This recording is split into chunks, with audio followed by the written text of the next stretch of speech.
महाबले घोररूपे महारावे भैरवी नमोस्तुते। जय सोमनाथ दोस्तों।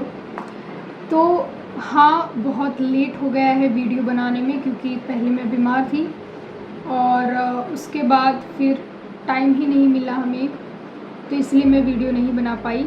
बहुत लेट हो गया, बट इट्स ओके। आप लोगों ने मेरा इंतज़ार किया और इस न्यास की, इस पूजा विधि की जो सीरीज़ है उसको हम कंटिन्यू करेंगे अभी। तो ज़्यादा बात न करते हुए, ज़्यादा समय को व्यर्थ न करते हुए हम जल्द से वीडियो को आरंभ करते हैं। आज हम वीडियो में न्यास के 2 प्रकार बताने वाले हैं और जानने वाले हैं। न्यास के 2 और प्रकार होते हैं, जैसे कि ऋषयादि न्यास, के पश्चात मैं आपको बताऊंगी वर्ण न्यास। तो ये 2 प्रकार के न्यास और भी हैं, जैसे कि बहुत सारे वैसे तो न्यास है, मैंने आप लोगों को पहले भी बताया हुआ है, परंतु आज जब पहले हमने करन्यास सीखा उसके बाद हृदयादि न्यास सीखा, अब हम करेंगे ऋषयादि न्यास। ठीक है, हृदयादि न्यास में क्या होता था कि हृदय आदि अंगों का स्पर्श करके हम उसका न्यास करते थे।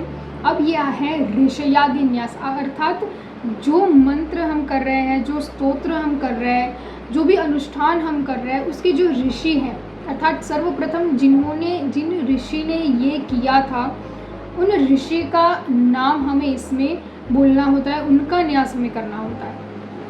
तो ये न्यास भी बहुत आवश्यक है करने के लिए। ठीक है, तो अगर ये देखिए, मैं आपको पहले ही बता देती हूँ, 2 न्यास आप लोगों को कोई भी करने होते हैं। ठीक है, आप चाहे तो सारे भी कर सकते हैं, परंतु यदि मैं बताऊंगी, बहुत सारे न्यास बताऊंगी, ये सारे न्यास आप करें और रोज़ाना अपने पूजा रूटीन में सारे न्यास करें तो बहुत लेंदी हो जाएगा। न्यास ही आई थिंक डेढ़ तो नहीं, पर आधे घंटे तक शायद न्यास ही चले। ठीक है, तो ये इतना करने की कोई ज़रूरत नहीं है, सिर्फ 2 ही न्यास करने होते हैं। परंतु इनमें ये भी होता है, जैसे कि ये 3 न्यास है, जैसे कि करन्यास, हृदयादि न्यास और ऋषयादि न्यास, मतलब ये 3 भी एक साथ आप कर सकते हैं। ये मतलब नॉर्मल, ये ऋषयादि न्यास है वो नॉर्मल न्यासों में आता है, जैसे करन्यास और हृदयादि न्यास होता है, बिल्कुल वैसे ही ये भी एक सामान्य न्यास है जो आमतौर पर सभी लोग करते हैं। ठीक है, परंतु ये वर्ण न्यास और बहुत सारे और जो दिशा न्यास वगैरह, जो भी मैं न्यास आप लोगों को बताऊंगी, वो सारे न्यास ऐसे हैं कि जो मतलब नॉर्मली लोग नहीं करते या नहीं जानते। तो अगर आप लोगों को, और उसका एक अलग महत्व भी है, क्यों उसको करना चाहिए, जैसे कि लोग नहीं करते, नहीं जानते, तो फिर उसका कोई तात्पर्य भी नहीं है, हमें भी उसको करने की कोई आवश्यकता नहीं है, क्योंकि लोग नहीं करते, उनको अगर कोई आवश्यकता नहीं तो हम क्यों करें। ऐसा आमतौर पर लोग कहते हैं कि अच्छा, तो लोग नहीं करते अर्थात वो कोई इतना इम्पोर्टेंट नहीं होगा इसीलिए नहीं करते, परंतु ऐसी बात नहीं है। उन सभी न्यासों का भी कोई ना कोई महत्व होता है, जैसे कि अभी मैं वर्ण न्यास दिखाऊंगी आप लोगों को किस तरह से करना है। उस वर्ण न्यास को करने से आपको सभी रोगों से मुक्ति मिलती है। ठीक है, तो वो न्यास करने मात्र से यदि आप लोगों को धीरे धीरे रोगों से मुक्ति मिलने लगे, मतलब वो न्यास करने से किस प्रकार से होता है, वो न्यास जब हम करेंगे अमुक अंगों का उसमें आता है, जैसे कि हृदयादि न्यास में हुआ था, जैसे अमुक अंगों का, वैसे इसमें भी आता है। तो आप वो यदि करेंगे, उसके पश्चात आप कोई अनुष्ठान करेंगे, तो उसका सीधा प्रभाव आपके शारीरिक रूप पे, आपके जो आपके जो शरीर में कोई रोग है, कोई पीड़ा है, उसको दूर करने के लिए वो मंत्र का उपयोग होगा। ठीक है, वो मंत्र आपके शरीर में जाकर आपके जो ये स्थूल शरीर है, उस स्थूल शरीर के जो भी रोग है, जो भी दुख है, जो भी कष्ट है, उसको मिटाने का काम करने लगेंगे वो मंत्र। ठीक है, तो उस मंत्र का प्रभाव जो है, हमें क्या करना है, उस मंत्र को कहाँ ले जाना है, हमें उसकी शक्ति को कहाँ पे रखना है, और तो वो सब काम जो है वो न्यास करता है। ठीक है, न्यास से आप लोग उस मंत्र की शक्ति को, आपको वो प्रभाव आपको जहाँ भी ले जाना है वहाँ आप उसका ले जा सकते हैं। तो अभी ज़्यादा बात ना करते हुए आप लोगों को मैं सिखा देती हूँ कि किस तरह से हम करते हैं ऋषयादि न्यास। ठीक है, सबसे पहले हम जानेंगे ऋषयादि न्यास, उसके पश्चात हम जानेंगे वर्णन्यास, और इस सीरीज़ में फिर हम आगे ये 3 ही न्यास ऐसे सामान्य न्यास थे। इसके पश्चात तो आप लोगों को बहुत आनंद आने वाले हैं, क्योंकि बहुत ऐसे न्यास मैं आप लोगों को बताऊंगी क्योंकि आज तक किसी ने भी यूट्यूब पे नहीं डाले हैं। तो वो सभी न्यास आप लोगों को जानकर भी बहुत आश्चर्य भी हुआ कि अच्छा ऐसे भी न्यास आता है। जो लोग ज्ञानी होंगे, जिनको पता है, जिन्होंने शास्त्रों का अध्ययन किया है, उनको तो पता होगा कि हाँ ये न्यास है। परंतु जिन्होंने शास्त्र नहीं पढ़े या फिर जिनको शायद इन न्यासों के बारे में नहीं पता, उन लोगों को इसके बारे में पता चल जाएगा। और मैंने ये सीरीज़ भी इसलिए स्टार्ट की है कि हो सकता है कि जो बात हमें पता हो शायद वो किसी और को ना पता हो। हमें जो वस्तु सामान्य लगती है वो हो सकता है किसी और के लिए एक अद्भुत वस्तु हो, कि हमें लगता है कि ये सामान्य है, ये तो सबको पता ही होगा, परंतु वो वस्तु किसी को तभी नहीं पता होगी। और शायद ऐसा भी हो सकता है कि उसको उस ज्ञान की आवश्यकता हो, वो ज्ञान ढूंढ रहा हो पर उसको ना मिलता हो। ठीक है, तो ऐसे भी बहुत सारे लोग हैं जिनको न्यास के बारे में जानना था और मेरे वीडियो के माध्यम से जानने को मिला है। तो जल्दी से अब हम स्टार्ट करते हैं किस तरह से करते हैं ऋषयादि न्यास। तो मैंने पहले भी आप लोगों को बताया है कि यहाँ पे जितने भी न्यास मैं बताऊंगी वो सभी न्यास नवाण मंत्र के ऊपर से होंगे। जैसे कि कोई भी न्यास होता है वो आप लोगों को उस मंत्र या उस स्तोत्र के अकॉर्डिंग, आपको जो भी आप स्तोत्र या मंत्र या कुछ भी कर रहे हो उसके अकॉर्डिंग आप लोगों को न्यास करना है, और न्यास भी उसके अकॉर्डिंग हमें करना है। मतलब दोनों में सामंजस्य होना चाहिए, दोनों एक ही के होने चाहिए। ठीक है, क्योंकि न्यास में वही तो मंत्र उपयुक्त होगा जो आप करने वाले हैं।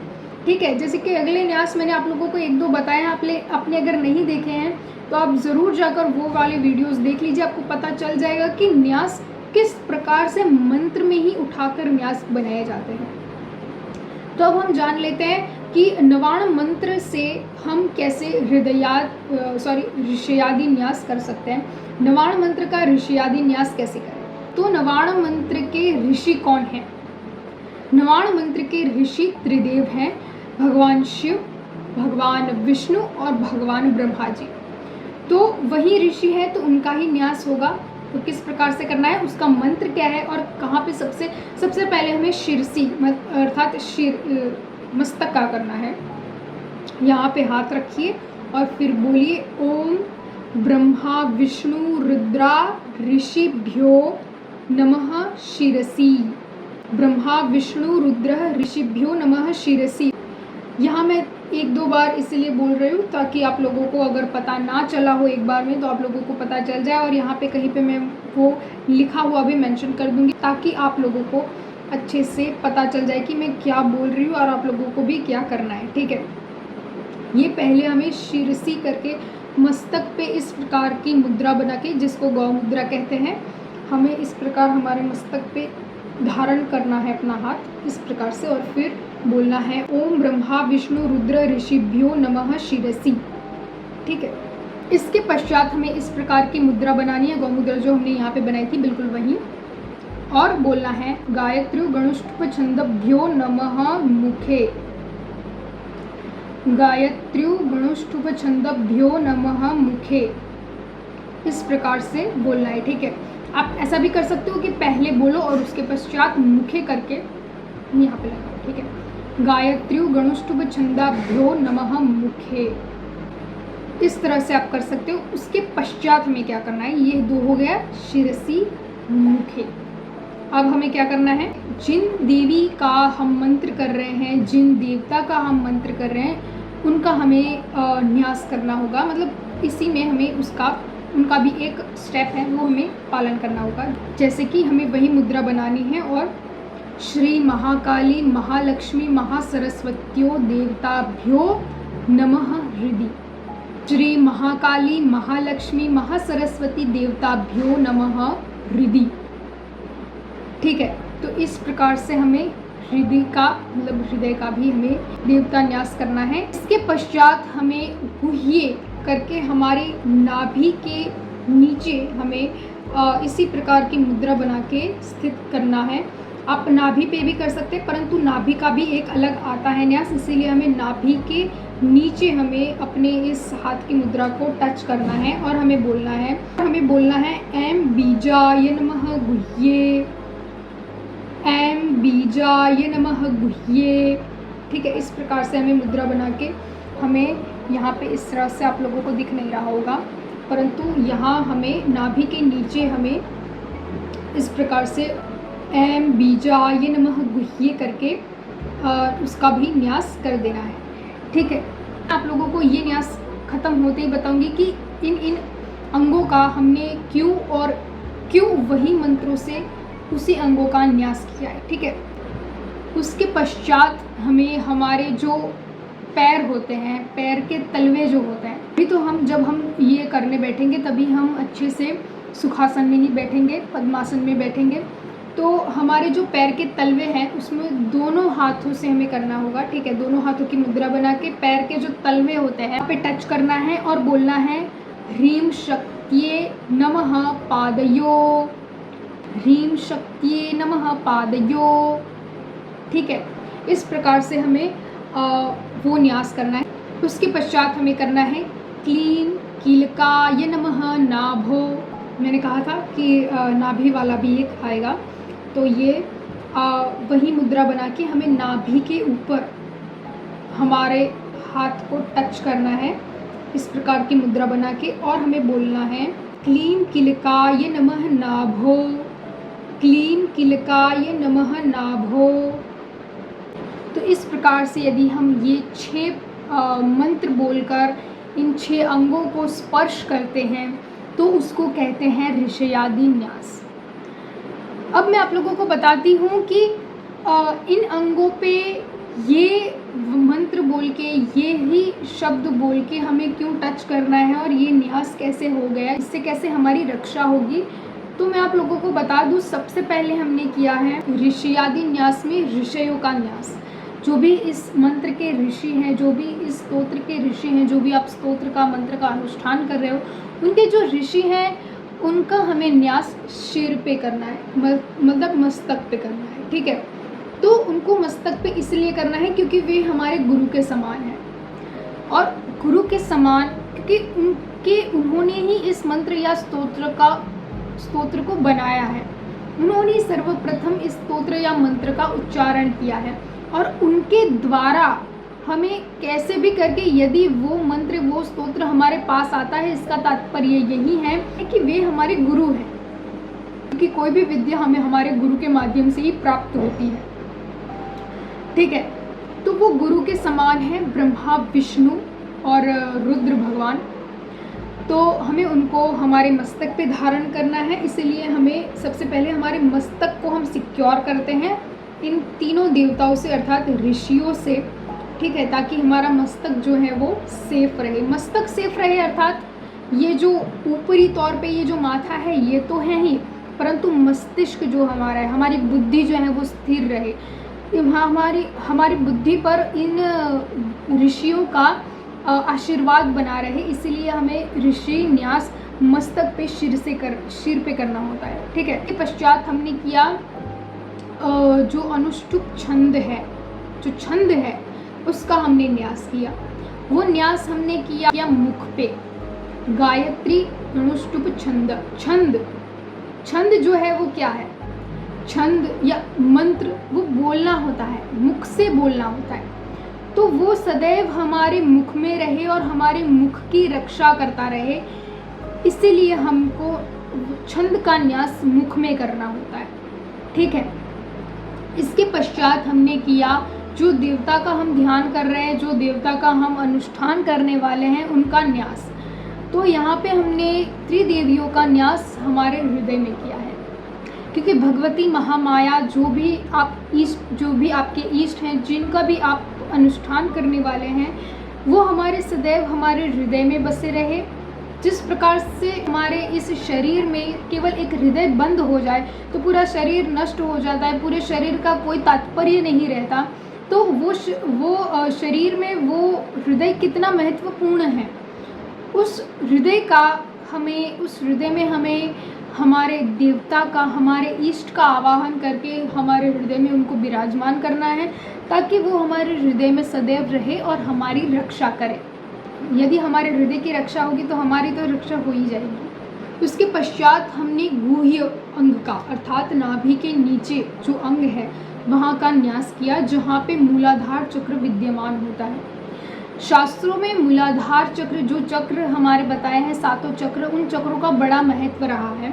और इस अकल्ट साइंस में, इस आध्यात्मिक जगत में चक्रों का बड़ा महत्व है। और चक्रों में सबसे ज़्यादा हमारे सहस्त्रार्थ का सबसे ज़्यादा महत्व बताया गया है, परंतु सहस्त्रार्थ तक हमें पहुंचने के लिए मूलाधार से हमें सहस्त्रार्थ तक जाना होता है। इसलिए सर्वप्रथम सभी साधक के लिए सर्वोपरि मूलाधार चक्र होता है। यदि हमारा मूलाधार चक्र सुरक्षित है तो हमारी कुंडलिनी शक्ति जागृत हो सकती है, हमारी कुंडलिनी जागृत हो सकती है। क्योंकि यदि किसी व्यक्ति का मूलाधार चक्र कमज़ोर पड़ जाए तो उसके अंदर नेगेटिविटी भी प्रवेश कर सकती है मूलाधार से। ठीक है, तो मूलाधार को सिक्योर करना है। वहाँ पे बीज होता है। बीज कौन है? स्वयं माँ है। माँ स्वयं ही, जब आप सप्तशती पढ़ेंगे, देवी भागवत पढ़ेंगे, तब आप लोगों को बहुत कुछ ऐसा प्रतीत होगा कि इस दुनिया में जो भी वस्तु हो रही है, कोई व्यक्ति श्वास तक ले रहा है तो भी वो माँ ही कर रही है, हम तो कुछ नहीं कर रहे। जब आप ये पढ़ेंगे तब आप लोगों को पता चलेगा। ठीक है, बीज आप लोगों ने यदि श्री सिद्ध कुंजिका स्तोत्र का पठन किया हो तो उनमें आता है कि माँ को ही स्वयं माँ काली को ही बीज रूप कहा गया है। व्यक्ति के शरीर के अंदर जो बीज होता है वो बीज स्वयं माँ काली है। ठीक है, वही किसी व्यक्ति को उत्पन्न करने की क्षमता रखती है। वैसे हम और आप, ये पूरा जगत, पूरा सृष्टि में जो भी जीव हैं वो स्वयं चाहकर एक श्वास तक नहीं ले सकता। ठीक है, क्योंकि अगर वो चाहे तो कोई भी व्यक्ति मरे ही कैसे। ठीक है, यदि मनुष्य चाहे कि आज जैसे कि मैं चाह रही हूँ कि मैं श्वास लूँ, तो ये मेरे चाहने से थोड़ी हो रहा है, ये तो माँ के चाहने से हो रहा है। यदि पर ऐसे भी लोग होते हैं कि जो मर गए होते हैं, वो क्यों मर गए होते हैं? क्योंकि उनकी श्वास चली गई है, श्वास वो नहीं ले सकते। यदि वो अपने ही ताकत से श्वास ले रहे होते तो वो तब भी श्वास लेते, क्यों श्वास बंद कर दी? तो इसका यही तात्पर्य है कि माँ ही सर्वोपरि है। तो इसीलिए गुह्य अंग में माँ का बीज रूप, बीज जो है वो भी स्वयं माँ ही है। और उसमें मंत्र है, एम मंत्र है, जो क्योंकि अभी हम हमारे चक्रों को जागृत कर रहे हैं। यदि हम चक्रों को जागृत करना है तो उसके लिए हमें किसकी आवश्यकता होगी? ज्ञान की, बुद्धि की। और बुद्धि जो है वो एम मंत्र से प्राप्त होती है, जो कि देवी सरस्वती का मंत्र है। तो इसलिए यहाँ पे इस प्रकार से दिया गया है। उसके पश्चात हमने किया है पैरों का। तो पैरों में क्या है? ह्रीं शक्तिये नमः पादयो। ठीक है, तो पैरों में शक्ति की आवश्यकता है। यदि हमको घंटों तक बैठकर साधना करनी है, पूजा करनी है, तो इसके लिए हमारे शरीर में सबसे पहले हमारे पैरों की जो शक्ति है वो बढ़नी चाहिए। वरना आप लोगों को पता होगा, जब हम बहुत देर तक बैठे रहते हैं तो हमारे पैर एकदम ही ज़्यादा सुन्न से पड़ जाते हैं। ठीक है, तो उसके लिए हमें पैरों में शक्ति का आवाहन करने के लिए हमने माँ का स्मरण किया है। उसके पश्चात लास्ट में आता है नाभि का। तो नाभि में स्वयं माँ विद्यमान होती है। नाभि में भी एक चक्र विद्यमान है, तो वहाँ का हमें करना है क्लीन करके कीलकम करना है, कीलकाय नमः। ठीक है, कि मतलब जो शक्ति वहाँ पे स्थित है नाभि में, वो शक्ति वहाँ पे स्थिर हो जाए, वो शक्ति वहाँ पे हमेशा के लिए स्थिर रह जाए और हमारी रक्षा कर सके, हमें आगे बढ़ा सके। इसीलिए हमें जो नाभि का, पैरों का, गुह्य, शीर, मुख, इन सब का न्यास इस प्रकार से होता है। इसका नाम है ऋषि आदि न्यास। तो आज का वीडियो बहुत लंबा हो चुका है। अगले वीडियो में वर्ण न्यास का बताऊंगी, क्योंकि अभी बहुत लंबा वीडियो हो चुका है। तो इसी वीडियो में अगर मैं वर्ण न्यास बताने बैठ गई तो बहुत लंबा हो जाएगा। ये वीडियो इसीलिए लंबा हुआ क्योंकि आज मैंने आप लोगों को एकदम शब्द से शब्द आप लोगों को मैंने समझाया है। सिर्फ विधि नहीं बताई पर समझाया भी है कि किस तरह से क्यों ये होता है। ठीक है, तो आप लोगों को ये वीडियो बहुत पसंद आए, ये मैं आशा करती हूँ। और मुझे क्षमा करना, बहुत विलम्ब हो गया ये वीडियो अपलोड करने में, बनाने में। तो आज के लिए बस इतना ही। जय सोमनाथ।